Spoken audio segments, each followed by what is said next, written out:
my tip for you, ironically, from a book called The Tipping Point by Malcolm Gladwell, my tip for you is in there, he talks about different types of people, especially as it relates to networking, which is, a world we live in.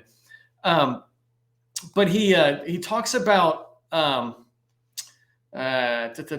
types of people that are out there, in particular, a connector, right? These people who are connectors, and I feel like I'm a connector in the sense that I know a lot of people. And when somebody is asking for an introduction, or I hear where people can come together, I do that.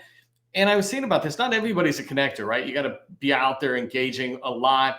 And connectors tend to be engaged in a lot of different networks or want to be.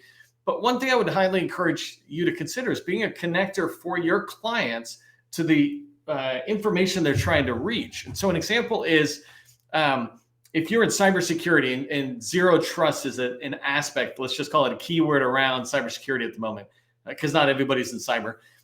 If you're in cybersecurity and you're doing zero trust, then you can begin to build relationships with the top zero trust firms that are out there building hardware, software solutions that the government would want to know about.